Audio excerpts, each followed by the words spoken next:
Bonjour, aujourd'hui je vais parler d'orienté objet. Alors, vous avez peut-être déjà entendu parler de, de ce terme en programmation. L'orienté objet est en fait une, une manière de raisonner pour écrire un script différente du script linéaire de haut en bas, je vais dire.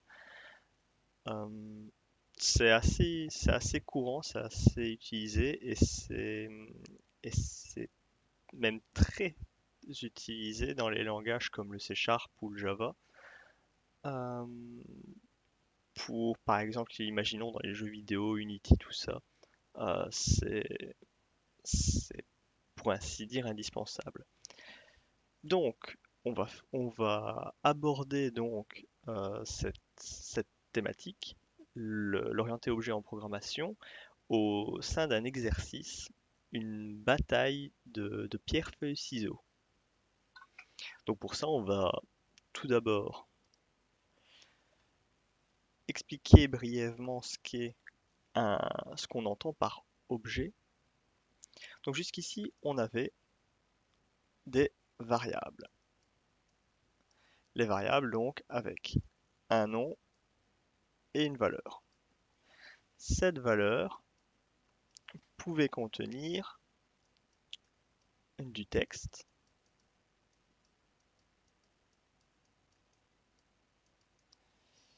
ou encore des chiffres ou encore un booléen.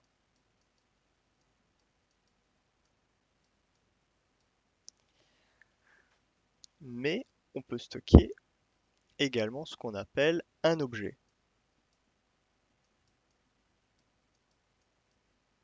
Alors, qu'est-ce qu'un objet? C'est un peu un espèce de sac dans lequel on met plein de trucs. On met un peu tout ce qu'on veut. Donc ce sac peut lui-même contenir des variables. Il peut contenir donc des variables tableau également.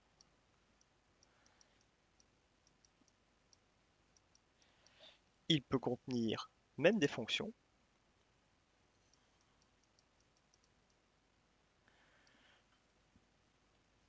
Et, et principalement, dans un premier temps, c'est les trois trucs qu'il contient. Donc vous allez me dire, bah, un objet, c'est littéralement un script en fait, puisque des, des variables, des tableaux, des fonctions, c'est déjà ce qu'on crée dans un script. Eh bien oui, c'est un peu comme si on créait une instance et qu'on la plaçait dans une variable. Donc comme on la place dans une variable, ça veut dire qu'on l'appelle avec un nom. Et donc si je veux appeler la fonction de mon objet, je vais l'appeler en disant le nom de ma variable où j'ai stocké l'objet, donc n, point, le nom de ma fonction. Donc, si c'est ma fonction f, n.f, et comme c'est une fonction, des parenthèses, des arguments s'il y en a, point virgule. Pareil si je veux appeler ma variable n pour ma variable qui contient l'objet. Donc là, je fais référence à mon objet, point, ma variable dans mon objet qui s'appelle n. Pas besoin de parenthèse puisque ce n'est pas une fonction en l'occurrence. Donc voilà. Alors comment est-ce qu'on crée un objet? J'utilise le mot function comme, comme vu jusqu'à présent pour créer une fonction. Mon objet, dans un premier cas, je vais l'appeler humain.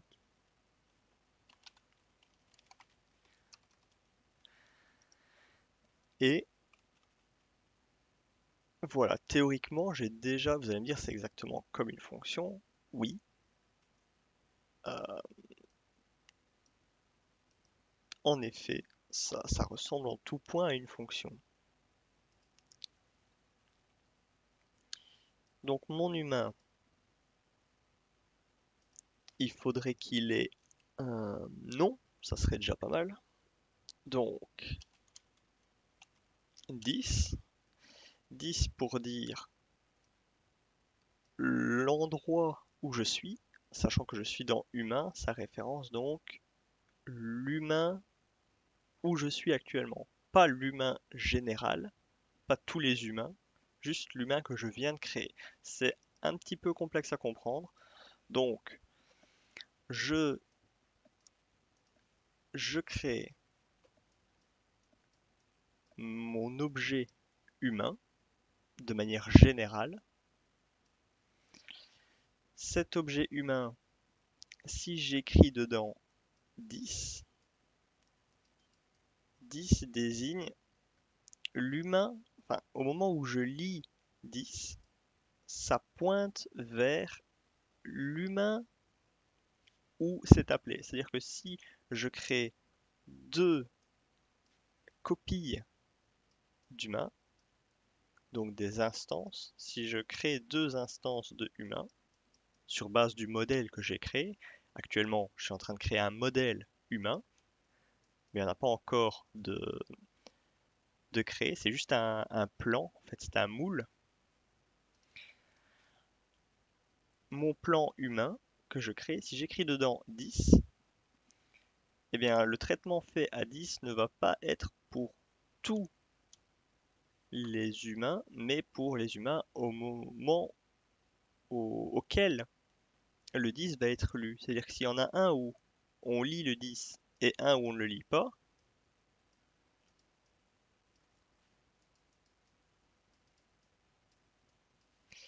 eh bien, il ne s'exécutera que sur celui où il a été créé. Tandis que si ici je ne mets pas 10 et que je mets humain point variable égale quelque chose, eh bien, il s'appliquera pour toutes les prochaines instances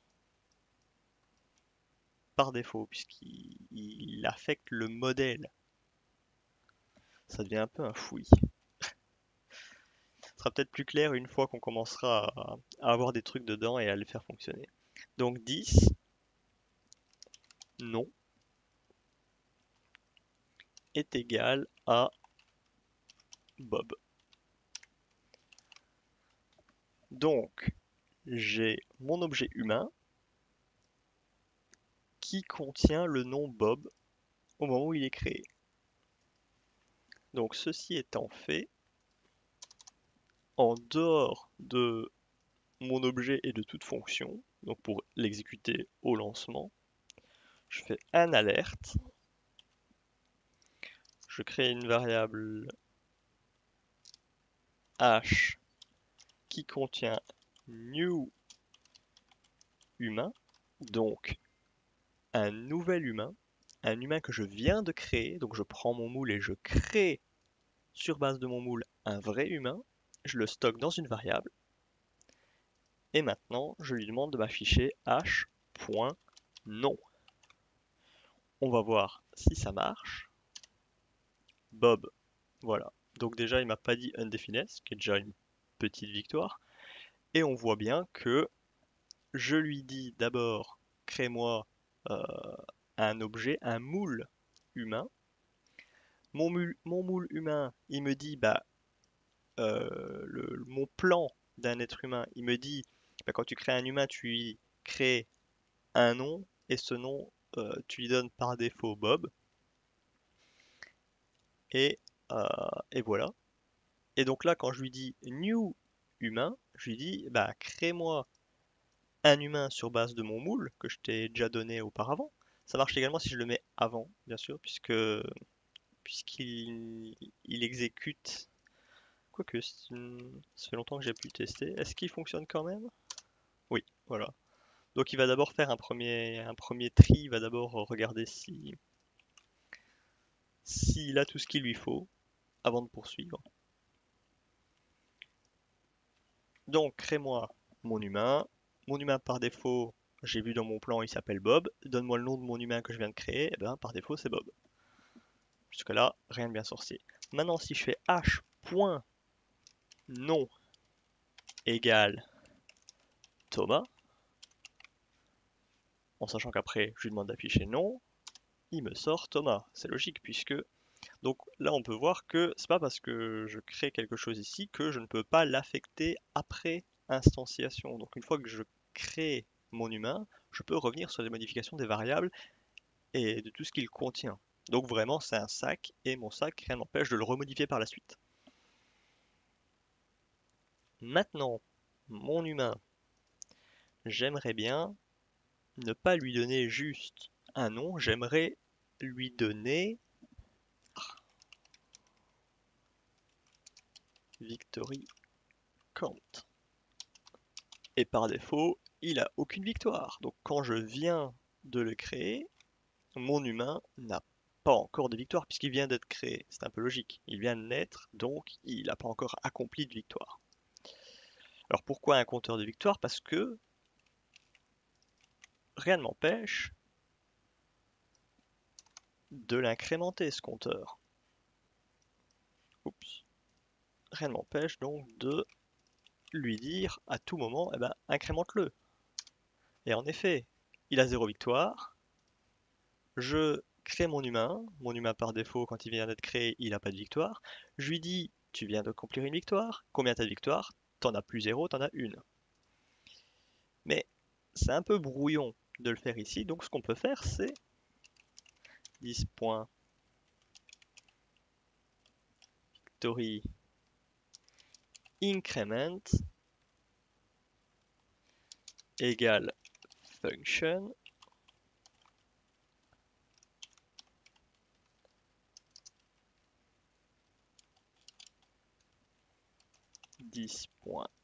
.victoryCount plus égale n. Qu'est-ce qui va se passer? Qu'est-ce qui va se passer ici? Je lui dis, tu as mon humain, tu as une fonction, donc tu peux effectuer une action depuis mon humain. Et cette action, c'est de gagner, juste, d'accomplir une victoire. Donc je peux lui dire maintenant, mon humain vient d'accomplir une victoire. Tac, et même résultat, par défaut, il gagne 1. Et maintenant, même rien n'empêche de dire, il vient d'accomplir 5 victoires. Waouh, bam, 5. Donc ça marche également pour des fonctions, donc pour des actions. Et c'est plus propre même de faire appel, lorsqu'on veut modifier des variables dans des objets, de faire appel à des fonctions elles-mêmes dans ces objets. Ceci étant dit, qu'est-ce qui nous manque? Il nous manque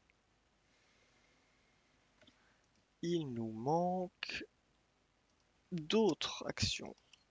10.pierre, feuille, ciseaux.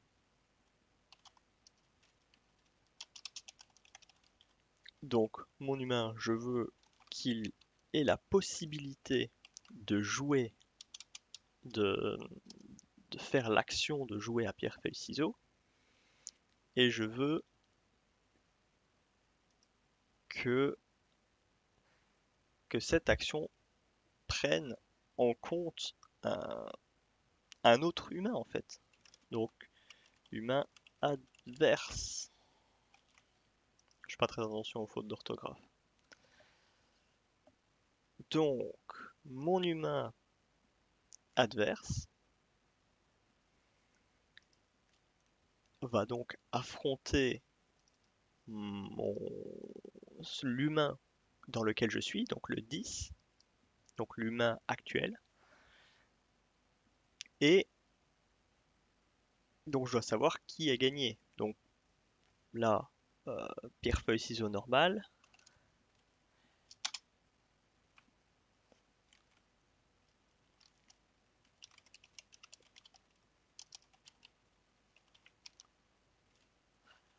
Math.random entre 0 et 1, x3 entre 0 et 3, entre 0 et 2, 0, 1, 2, donc pierre, feuille, ciseaux.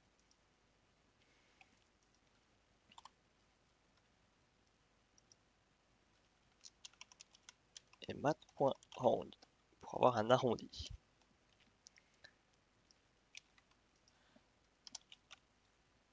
Pareil pour B. Pour savoir le joueur dans lequel je suis, est-ce qu'il a fait pierre, feuille ou ciseaux? Mon adversaire, est-ce qu'il a fait pierre, feuille ou ciseaux? Résultat du match, si A,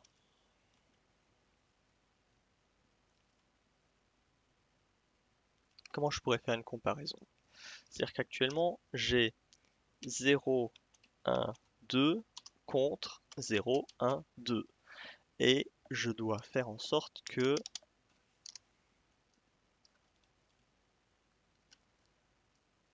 qu'il y ait un rapport de force de la sorte.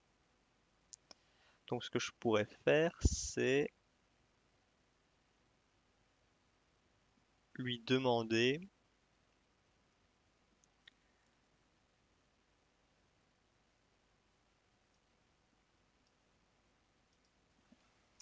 si A est égal à B moins 1. Donc, si A est égal à B moins 1, dans le cas de figure 1, 0, ça marche. Dans le cas de figure 2, 1, ça marche. Mais pas dans le cas de figure 0, 2. Donc, je vais faire en sorte que dans le cas où A est 0, c'est si A, si B est égal à 2. Donc, ça, c'est pour les deux derniers. Ou bien, donc le ou en conditionnel se fait avec les deux barres verticales, ou que A est égal à 0 et le et en conditionnel se fait avec deux esperluettes, et que B est égal à 2. Voilà, donc ça c'est le schéma auquel A gagne par rapport à B.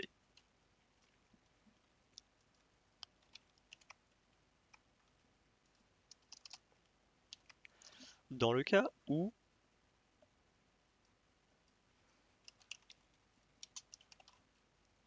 c'est l'inverse, donc ce que je vais faire, c'est que je vais dire si A est égal à B plus 1, donc là, le rapport de force, ça sera si A est égal à 1, 2 ou 0, donc ça c'est dans le cas où il gagne, ou B gagne, si A est égal à B plus 1, ou, et là je prends le cas de figure où B est égal à 0, donc où A est égal à 2 et B est égal à 0. On peut voir un schéma inversé par rapport aux conditions.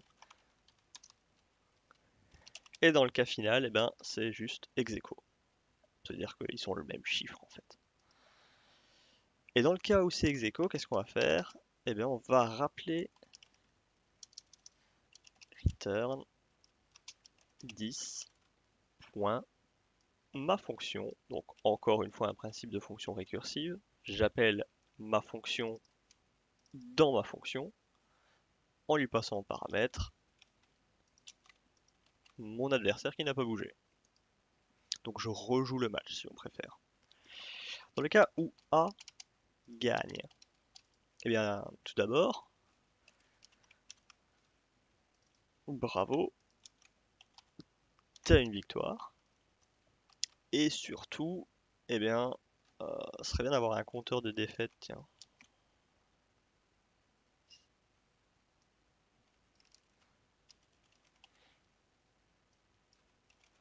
False. Parce que là, on va pas faire un compteur, on va juste dire true, false.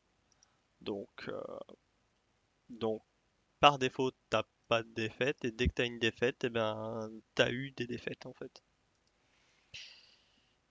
Donc dans ce cas-là, le A qui est mon 10, qui est mon humain dans lequel je suis, cette phrase est un peu dégueulasse, dans le cas où A gagne, eh bien 10 gagne une victoire de 1 par défaut, et mon adversaire, qui est donc B, subit une défaite. Defeat. Et on voit que je l'appelle via une fonction. Pourquoi? Parce que ça pourrait être pas mal de créer tout simplement une fonction qui dit juste, eh ben, c'est ballot, t'as perdu. Non, elle dira pas ça, mais elle dira, tu vois cette variable défaite, eh ben voilà, tu la passes à trou. C'est tout simple. Alors qu'est-ce qu'on fait dans le cas où c'est l'inverse? Eh bien on fait l'opposé. C'est-à-dire que je reprends à l'identique, sauf que celui qui gagne la victoire, c'est mon adversaire, et celui qui a la défaite, eh bien c'est moi. Voilà, je retire ça parce que c'était juste pour m'y retrouver au niveau des priorités de pierre, feuille, ciseaux. Voilà. Phew. Eh bien, c'est pas mal. Maintenant, qu'est-ce qu'on peut faire sur base de ça? Eh bien, on peut tout simplement dire, eh bien, on peut tout simplement créer un tableau d'objets. Donc, tableau H, tableau humain, est égal à un tableau vide.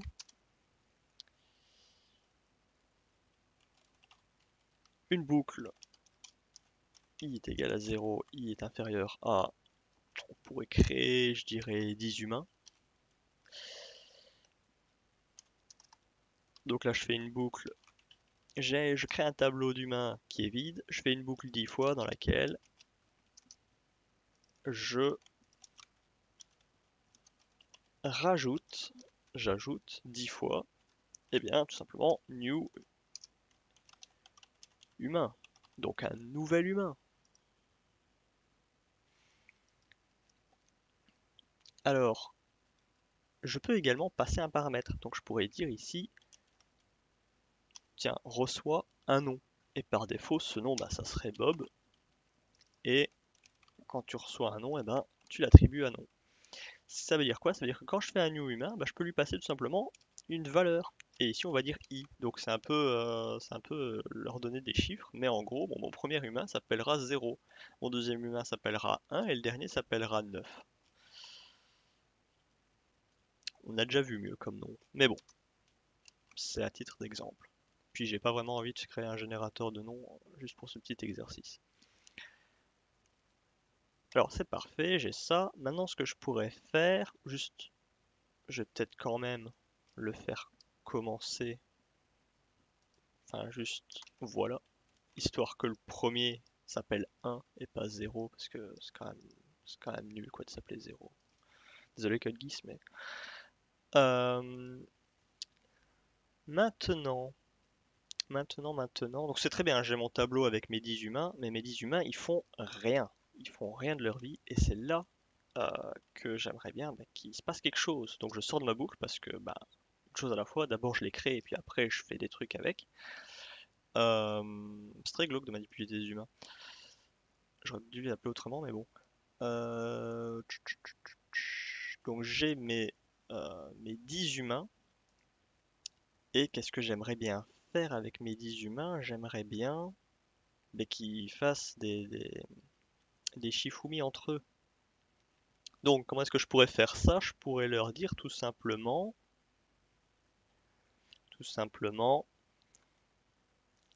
une boucle while. Et la boucle while, qu'est-ce qu'elle ferait? Oups, pas de point virgule après mon tableau d'humain, sa longueur soit supérieure à 1. Donc il reste au moins 2 humains. Donc tant qu'il reste 2 humains, vous vous battez comme des chiffonniers. Et lorsqu'il n'y en a plus qu'un, tu sors et bravo, tu es le gagnant. Donc à ce moment-là, ce qu'on va faire, c'est juste un document.write. Tableau humain, c'est un tableau, donc je dois lui passer un paramètre 0, puisque de toute façon, si j'ai un tableau de 1 de longueur, le seul élément est à l'index 0. point nom. Donc tu me sors le nom du gagnant. Une fois qu'il en reste que un. Et ici, il faut qu'il s'élimine de façon aléatoire. Alors comment est-ce qu'on va faire ça? On va tout simplement, eh bien, leur faire jouer à des Shifumi. Donc ce que je vais faire, c'est que je vais faire tableau, pam, tableau index euh, index,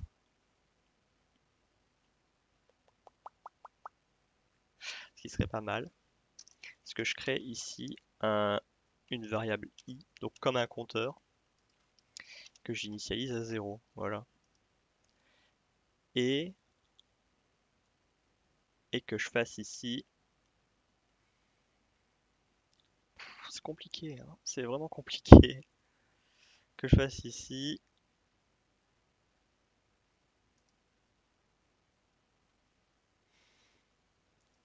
utilise i que tu incrémenteras après.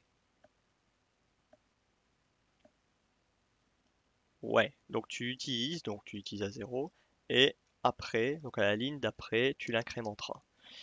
Et après l'avoir incrémenté, ce que tu vas faire, c'est que tu vas le t'assurer qu'il ne soit pas, qu'il ne dépasse pas tout simplement la longueur de mon tableau. Donc, si i est égal à la longueur de mon tableau, donc ça veut dire que j'essaie d'atteindre le dernier index, donc qui n'existe pas, un humain qui n'a pas été créé, qui est au-delà de mon tableau.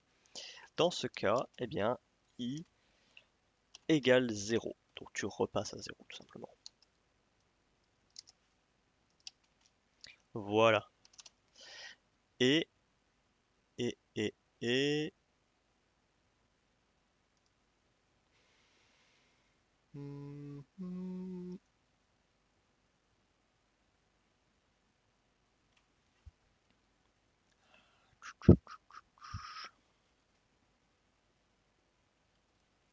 Ouais non, ça va pas vraiment en fait.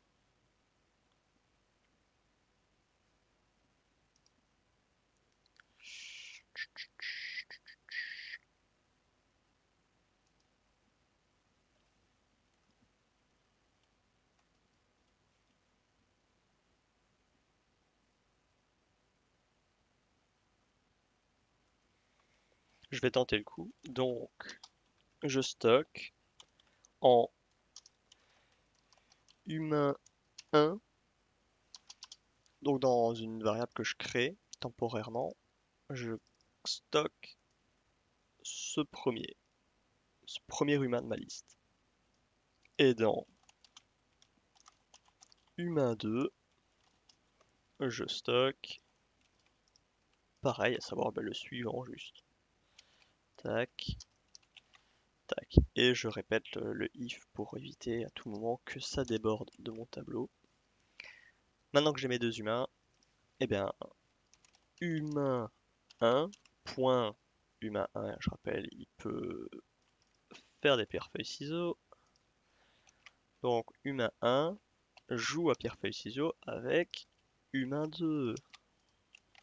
Parfait. Et, ah, et il ne me retourne rien. Donc faudrait qu'il me retourne return. Quoique, est-ce qu'il y a besoin vraiment d'un return? Je ne crois pas. Enfin, je peux quand même en donner un pour la forme. Return true, à savoir j'ai gagné. Qui? 10, donc le premier, celui qui joue, qui démarre l'action. Et l'autre, return false, celui qui joue a perdu. Donc le 1. Donc si ça, donc si l'humain 1 a gagné, alors mon tableau d'humain .splice qui permet, je rappelle, de retirer une cellule d'un tableau en lui passant l'index qui sera, je l'ai pas gardé en mémoire, bien,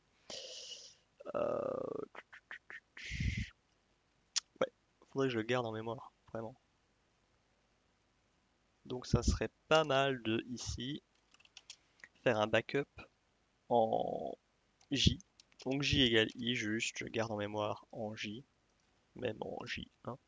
C'est très dégueulasse d'appeler ces variables avec des seuls noms comme ça, mais bon. Pareil, J2 qui permet de stocker I, comme ça je garde en mémoire. Splice, donc si jamais l'humain 1 gagne, eh bien c'est l'humain 2 qu'il faut que je retire. Et l'humain 2 il se trouve où? Il se trouve en J2. Donc, index J2, un élément, tu me le retires. Voilà.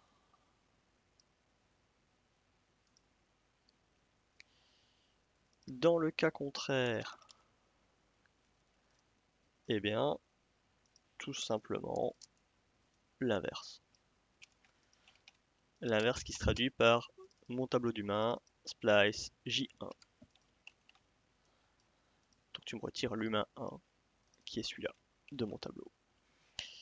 On va tester, voir ce que ça donne. J'ai des gros doutes et c'est le 7 qui a gagné. N'est-ce pas? Oui, c'est le 7. Donc le 7 a gagné. Donc déjà, on peut constater que ça marche, ce qui, je vous avoue, est surprenant. Je m'y attendais pas du premier coup. Je m'attendais à ce qu'il y ait des petits trucs qui sautent. Donc ça marche. Mais bah, ça fait beaucoup d'efforts hein, pour juste afficher un chiffre entre 1 et 10. Donc ce qu'on va faire, c'est qu'on va lui demander d'écrire d'autres trucs. Comment est-ce qu'on va faire ça? On va lui dire, eh bien, tout ce qu'il y a ici, j'y retouche pas plus. Enfin si, je vais juste rajouter victoire de 2 points, tac, et je donne le nom de celui qui a survécu. Je garde juste ça. Donc ici, si je réactualise, ça met victoire de 3. Donc Monsieur 3 a gagné, bravo, bravo à toi. Mais ici, ce que je vais faire, c'est que je vais tout simplement dire, à chaque fois que je crée une fonction, je vais écrire quelque part. Donc ici, je vais dire document.write. Cette fonction a pour effet de faire quoi? D'incrémenter la victoire. Donc 10.nom. Donc monsieur, je ne sais pas quel est ton nom, a gagné.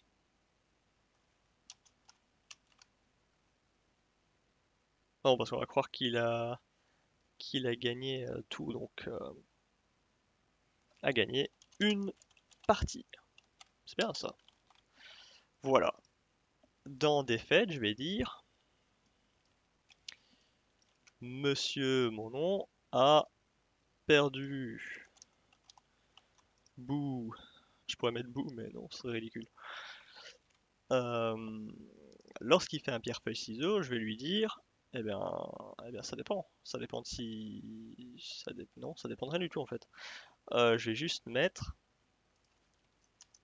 ici, une fois qu'ils ont donc décidé ce qu'ils allaient jouer, à savoir 0, 1 ou 2, donc pierre, feuille ou ciseaux, je vais lui dire, euh, pa, pa, pa, 10.nom, donc moi, a joué A. Sauf que A, eh ben, ça contient 0. Et moi, je veux pas qu'il me dise 0, je veux qu'il me dise ce qu'il a joué. Est-ce que c'est pierre, est-ce que c'est feuille, est-ce que c'est ciseaux? Donc là, ce que je vais faire, c'est que je vais tout simplement rajouter un tableau. C'est ici. 10.game possibility égale pierre, feuille, ciseaux. Vous la voyez venir la douille où le 1 bat le 0 et qu'en fait c'est pas du tout ce qu'il fallait qu'il fasse? Moi oui. On va voir si ça marche. Donc, game possibility, je redescends, c'est ici. Donc au lieu de dire A, je vais dire 10.game possibilité crochet A. En utilisant donc mon chiffre entre 0 et 2, oui, entre 0 et 2, comme index d'un tableau qui existe maintenant. À jouer ça, je me rends compte que j'ai oublié les BR, donc les retours à la ligne. Donc, schlac, BR, tac, BR, et ici, donc, je dis à jouer machin, BR,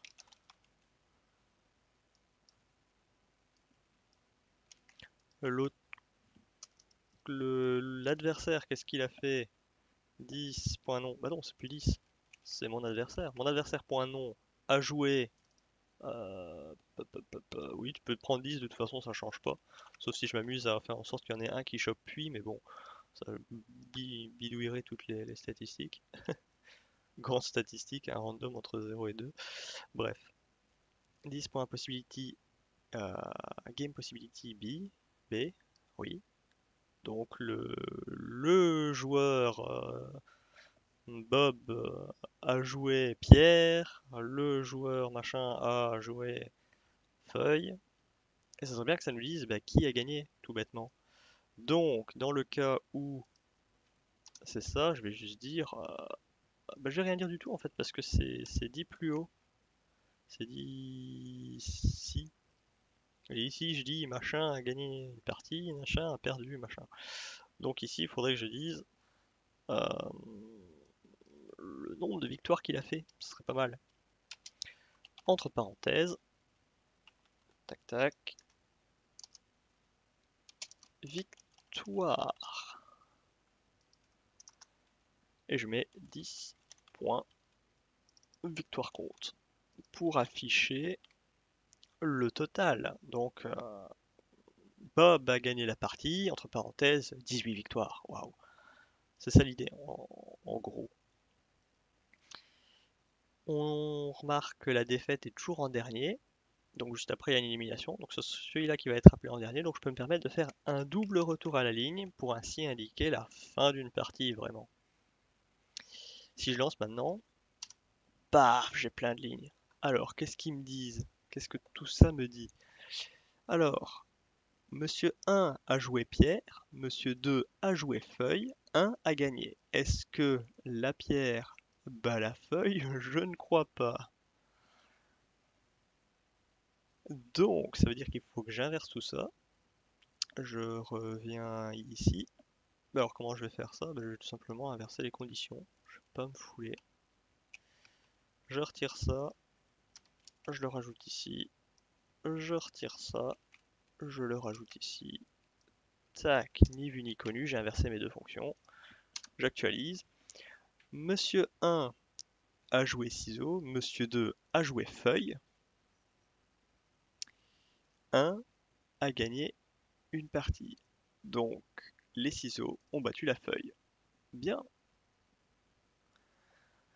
Une victoire de Monsieur 1. 2 a perdu, donc 2 est éliminé. 4 joue à jouer feuille. 5 a joué feuille, donc il rejoue. 4 a joué ciseaux, 5 a joué feuille. 4 a gagné une partie, une victoire, 5 a perdu, et ainsi de suite. Et on voit tout à la fin que c'est 1 qui a gagné avec 5 victoires. Pas dégueu. Est-ce que ils font toujours 5 victoires? Ici, c'est 6 qui a gagné avec 4 victoires, non? Donc ça peut varier. Et on voit qu'au début, ils ont fait beaucoup de feuilles. Voilà, c'est tout pour cette vidéo. J'espère que ça vous aura plu et que ça n'a pas été un peu trop long et laborieux à suivre. Euh, je vous invite à me poser vos questions en commentaire si vous en avez concernant l'orienté objet, euh, ou même concernant ce script plus précisément. Et voilà, merci d'avoir suivi jusqu'ici. À très bientôt.